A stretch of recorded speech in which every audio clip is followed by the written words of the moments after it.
The darkness was alive, breathing, shifting, pressing in like a predator waiting to kill.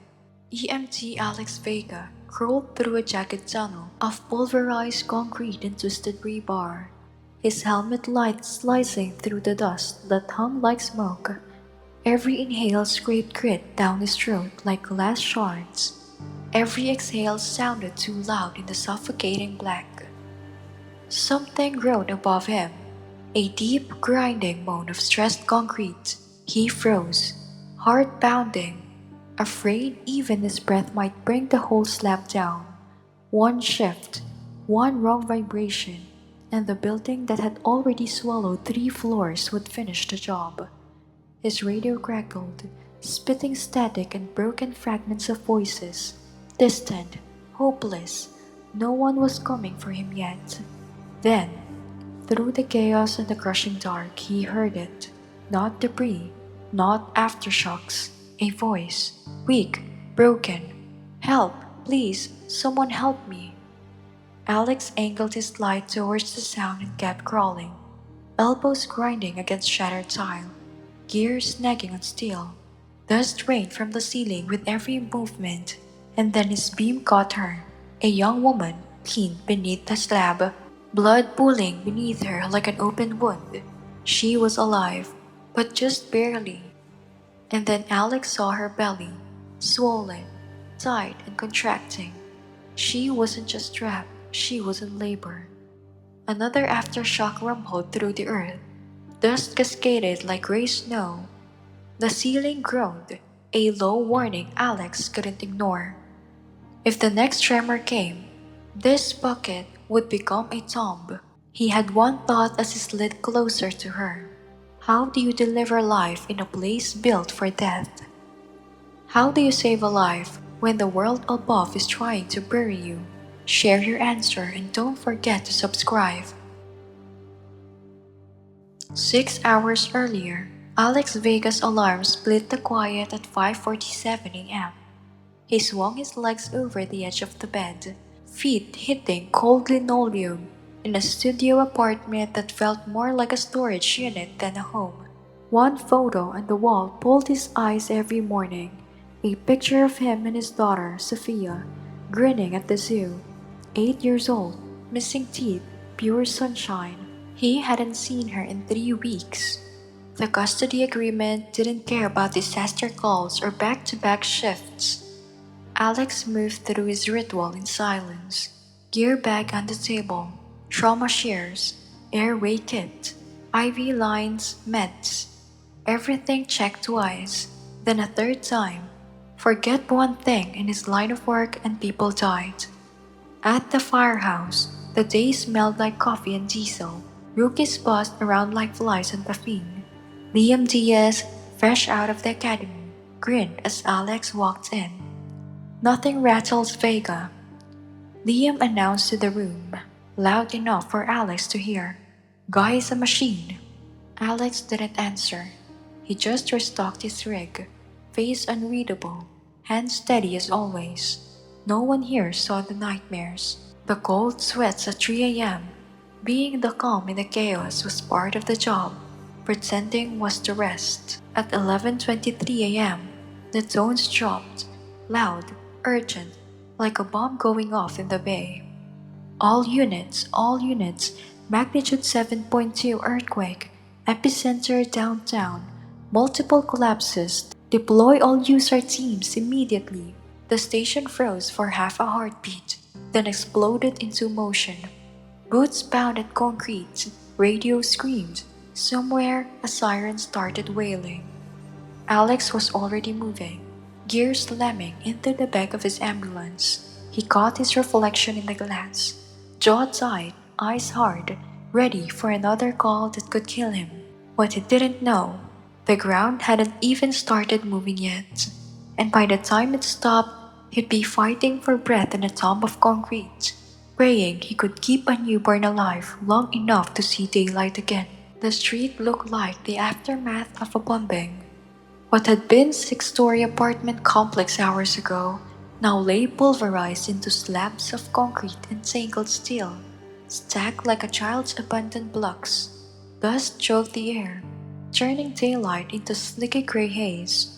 The smell of gas leaks mixed with scorched wiring biting at Alex Vega's nose as he stepped off the rig. He pulled his helmet tight and scanned the chaos. Firefighters wrestled with hoses near a ruptured gas line. Urban search and rescue teams crawled over debris piles, with dogs straining at their leads. But it was the sound that pierced deeper than any sight. Thin, desperate, tapping coming from beneath the ruins, like ghostly fingers strumming on a coffin lid. 30 confirmed missing. The lead engineer barked at the incident command. His voice was raw, probably from shouting over generators and screens. The building's a dead man walking. Any more aftershocks and we're pulling everyone out. No one's pulling out. Captain Morrison snapped, his jaw clenched. Not while there's life under there. Alex arrived in time to hear it. The argument, the desperation. He wasn't supposed to feel adrenaline like this anymore. He was supposed to stay cool, methodical, unshaken. But the hair on his arms rose when the tapping came again. Louder this time, not random, rhythmic. Someone was alive down there, begging for a chance. "Where do you need me?" Alex said, his voice steady though his gut knotted tight. Morrison pointed to the east face of the wreck, a silver of darkness between two collapsed lamps, barely wider than a coffin lid. "Voices from in there, too unstable for heavy equipment. You're our smallest guy." Alex's stomach tipped, the gap angled downward into blackness. A tunnel of broken walls and dangling rebar. A single bad shift, and it would crash flat like a soda can. He crouched, pressed his palm to the top slab. It vibrated faintly, groaning like something alive. "You've got maybe 20 minutes before we pull out," Morrison warned. "That's not negotiable." Alex nodded, throat dry. 20 minutes, maybe less if the earth decided to shrug again. He clipped his radio to his vest, took a breath that tasted like dust and fear, and slid inside. The darkness swallowed him whole. His helmet light pierced maybe 3 feet ahead, revealing jagged teeth of concrete and twisted rods reaching like claws. Every shift of his body sent pebbles skittering into the void. His gear bag scraped the walls, snagging on rebar. The air was a toxic cocktail of gypsum dust and burned insulation, coating his tongue like chalk. He had to force himself to take slow breaths through the filter. Halfway in, his chest tightened, not from the crawl, but from what always came in spaces like this, that old, primal fear. He heard his ex-wife's voice in his head.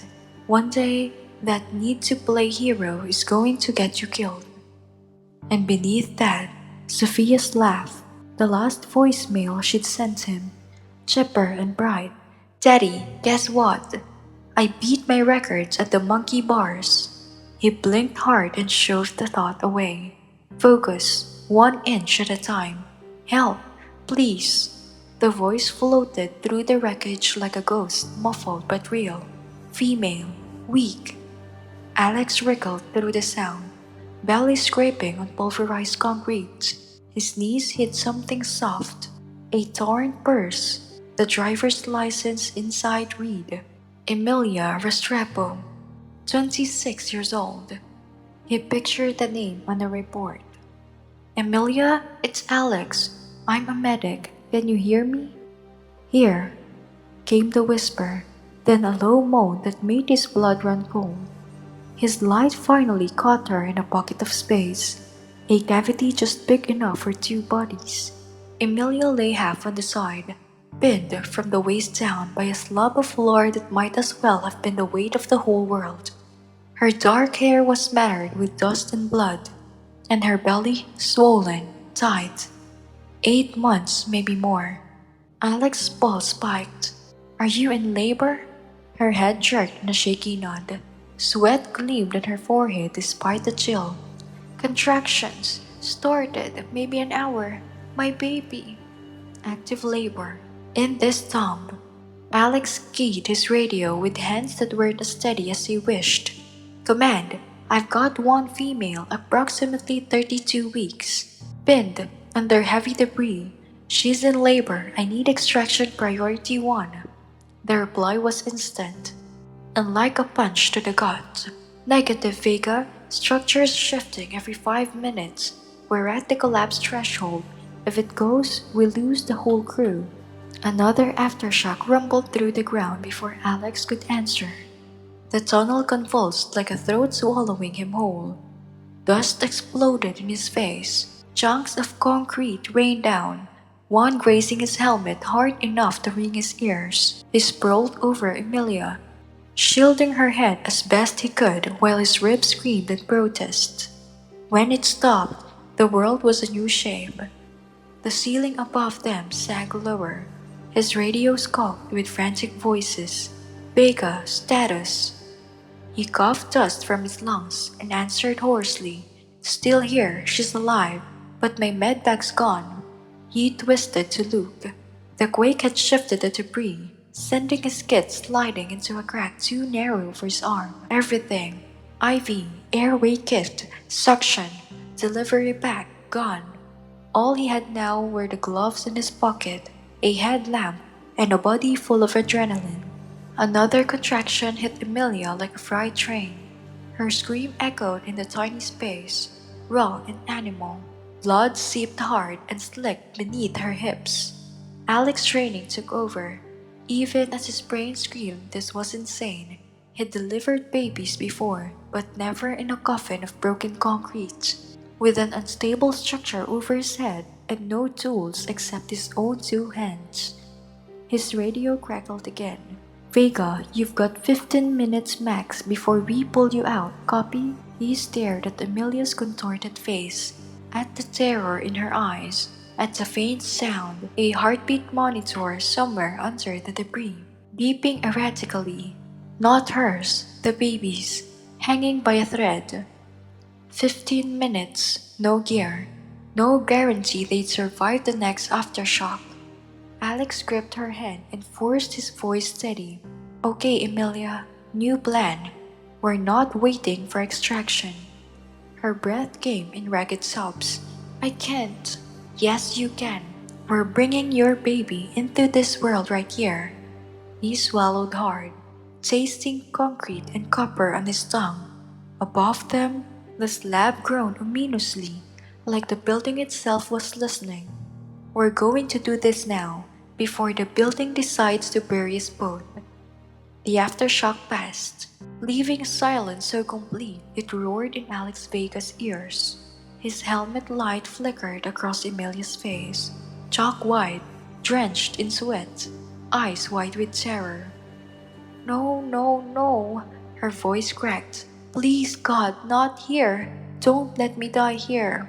Alex forced himself to steady his breathing, though every breath felt like inhaling powdered glass. The void around them seemed to shrink with every groan of the concrete. Their 20-minute window was nearly gone. He could feel the weight of pressing it down, like the tons of debris above their heads. Emilia, look at me, he said, sliding his gloves on tighter. You're not alone, I'm right here. We're going to do this together. Her next scream cut through the darkness like a blade. Another contraction, violent, urgent. Her body wasn't waiting for a rescue. Alex stripped off his jacket and jammed it beneath her head for a pillow. His trauma shears glinted in the headlamp glow as he slashed open fabric. Working with hands that trembled, not from fear, but from the tremor still rippling through the structure. His medical bag was gone, swallowed by the quake. All he had were his gloves, sanitizer, and crits. Listen to me, he said, keeping his voice level as the ground shifted beneath them. When the next one hits, you push, understand? Emilia nodded weakly, her lips gray with exhaustion. I can't. Yes, you can. The next contraction came like a freight train. Emilia bore down, screaming so loud Alex was sure the whole rescue team could hear. if they were still alive up there. In the dim glow, the baby's head crowned, slick and impossibly small. That's it, that's it, Alex guided with trembling hands, whispering prayers he hadn't said since childhood. His stomach dropped. The umbilical cord was looped around the baby's neck. Tight. No, no, no. His voice was barely a breath. He hooked a finger beneath the cord, tugging with every ounce of strength until finally it slipped free. Relief lasted. Relief lasted a single heartbeat before another aftershock ripped through the ruin. Concrete above them cracked like rifle fire. Dust exploded around them, choking, blinding. Alex shielded Emilia with his body as fragments rained down. When the shaking eased, the baby slid into his hands in a rush of blood and fluid, tiny, fragile, silent. Emilia, he said softly, forcing a smile she couldn't see. You did it, but the baby didn't cry. Alex turned away, his back hiding what Emilia couldn't bear to know. He cleared the airway with one finger, tilted his head, started compressions. 2 fingers, 5 bumps, 1 breath, repeat, again, again. Come on, little one. Nothing. He bit down hard, fighting panic. His own daughter's face flashed in his mind. Sophia at the zoo, ice cream smeared on her cheek, laughing in the sunlight. He wasn't going to let this child die in the dark. One more cycle, then a gasp, a weak shuddering cry that split the silence like a miracle. Thin, reedy, but alive. She's breathing, Alex whispered, tears mixing with dust on his face. She's alive. Emilia sobbed in relief, but Alex didn't have time to celebrate. Blood pooled beneath her hips, warm against his knees. Too much blood, a postpartum hemorrhage, and no tools to stop it. He tore his shirt into strips and packed the wound. His movements desperate, clumsy. Then it came. The sound he'd been dreading since the first quake. A low grinding moan from the ceiling above, still snapping like brittle bones. The building wasn't groaning anymore. It was a decision, and it had chosen now to finish what the earth started. The beam shifted again with a sickening groan. Alex's entire body screamed in protest as he pressed his shoulder harder against the fractured concrete. His breath came in sharp bursts, each exhale frosting the air. Sweat and blood stung his eyes, but he didn't dare blink. If he lost even an inch, the weight above would crush them both. Hold on, Emilia, he whispered, his voice raw. She didn't answer. Her head lolled to the side, lips pale, breaths shallow. He reached out with one trembling hand, squeezed her wrist, still a pulse, faint but there. The sound of grinding metal erupted above. Then a sliver of light split the darkness. Rescue voices boomed through the dust. Vega, can you hear us? Yes, he croaked, nearly choking on the grit in his throat. Mother's unconscious, severe hemorrhage, baby stable, get her out now. A small rescue basket dropped through the hole, swaying violently in the dust-choked air. It was barely big enough for the newborn. Alex pried the baby gently from Emilia's chest, feeling her trembling hands tighten in protest. He tore the last strips of his shirt and wrapped the infant tight, tucking the tiny form into the steel cradle. The straps sliced into his raw fingers as he cinched them, locking the final buckle with his teeth. Basket secure, he shouted, lungs burning. The cable jerked, and the baby began its slow ascent, spinning towards daylight like a fragile miracle. A second basket clanged its way down, larger this time, but swinging wildly on frayed cable. Alex dragged it close with one arm while the other kept his shoulder jammed under the fractured beam, muscles screaming under the crushing weight. Stay with me, he muttered, working the frame beneath her crushed legs, fighting gravity and physics at the same time. The straps tangled, biting into his forearm, but he forced them tight with his teeth. "She's secure." His voice cracked on the last word. "Get her up." The winch groaned, and Emilia began to rise inch by inch, her limp body swaying in the dark like a ghost. Every pull sent vibrations through the slab above. Each tremor another chance for the concrete to finish what the quake started. Alex stayed locked in place, a human brace holding back an avalanche. His spine felt like it would snap, his breath coming in ragged gasps that froze in the cold air. Now it was his turn, if he could make it. "Your turn, Vega," a rescuer called. "Move." Alex looked at the fractured beam pressing into his shoulders. He'd been holding it off for so long that his arms were numb, his back an inferno of pain. The instant he shifted, it would come down. There'd be no time to clear the tunnel. He tilted his head back towards the light. His throat burned as he forced out the words. "Clear the area. Vega, don't do this." But he was already moving. With a grunt that tore from deep in his chest, he shoved the beam sideways and lunged for the opening. The world exploded. Concrete roared like an avalanche as the ceiling collapsed behind him. A jagged slab slammed into his legs, pinning him halfway out. Hands grabbed his arms, strong hands, hauling with desperate strength. For a split second, he thought that they wouldn't make it. Then, the pressure released, and Alex was yanked into blinding white daylight as the tunnel vanished in a storm of dust and steel.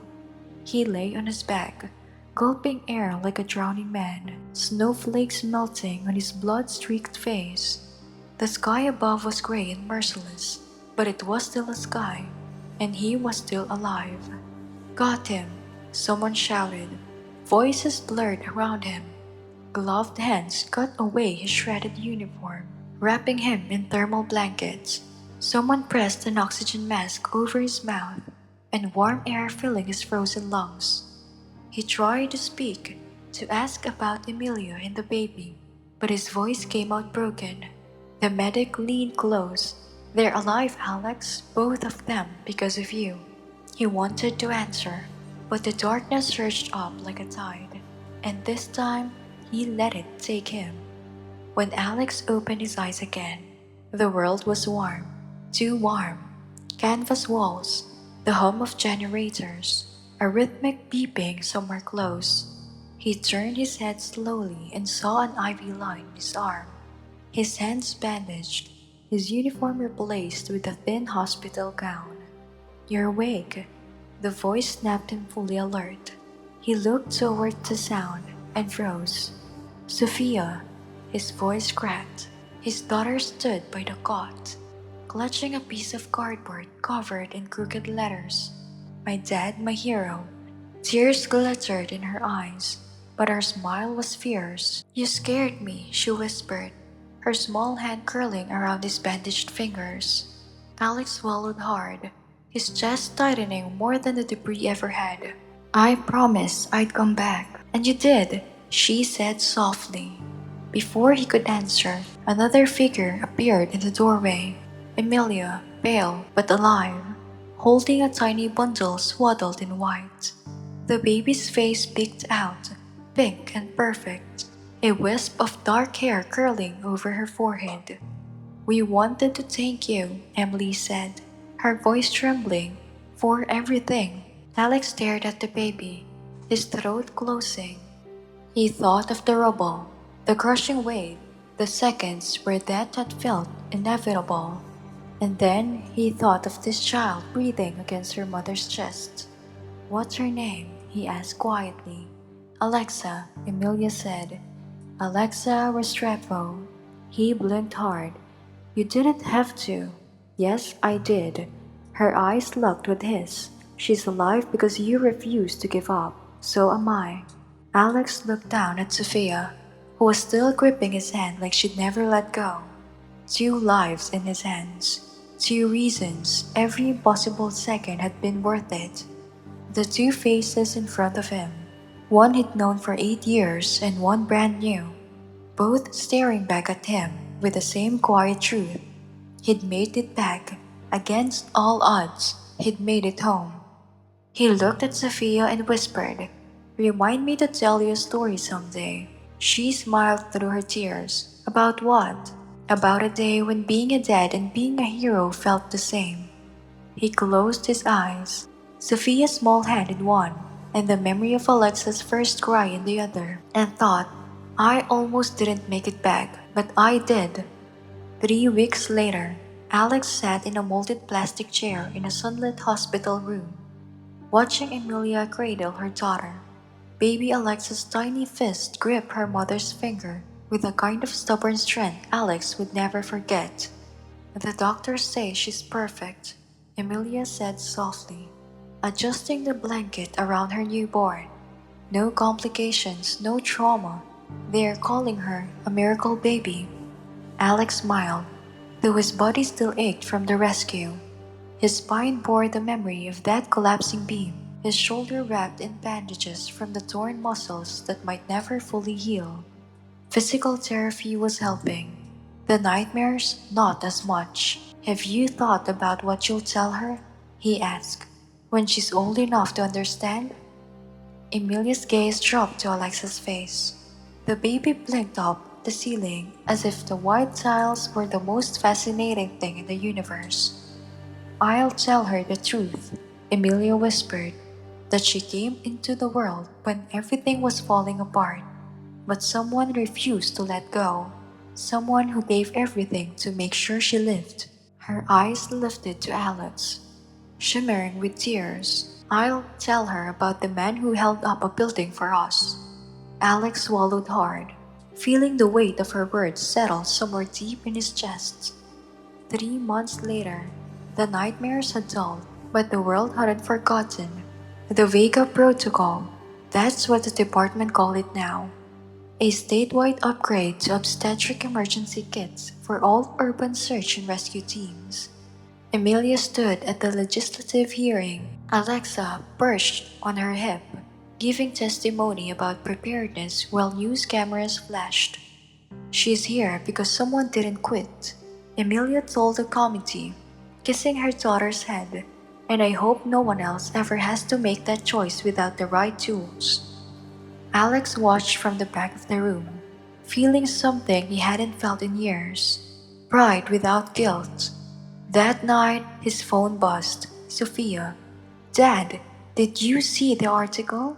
Her voice crackled with excitement. "You're famous. Mom says you're like Superman." Alex chuckled, leaning against the wall of his apartment. "Not quite Superman." "You held up a building, Dad? That's cooler than Superman. Can I see you this weekend? I want the real story." Alex felt a warm bloom inside him, fierce and steady. "Yeah, kiddo, you'll hear it all." 6 months later, on a crisp spring morning, Alex stood at the edge of the rebuilt apartment complex, a memorial plaque gleaming on the new facade. He traced the engraved words with his fingers. "In honor of courage beyond fear." Behind him, Sophia tugged at his sleeve. "Dad," she whispered, pointing. Across the courtyard, Emilia waved, holding Alexa, now chubby and laughing, sunlight glinting off the wisp of dark hair curling on her forehead. Alex lifted Sophia into his arms, her sign from the hospital still folded in his jacket pocket. "My dad, my hero." He looked at both girls, the one he'd raised and the one he'd fought like hell to save, and thought, some moments don't make you a hero, they just show you who you've been all along. As the wind swept through the memorial garden, carrying the sound of laughter, Alex whispered the truth he finally believed. Everyday heroes are all around us.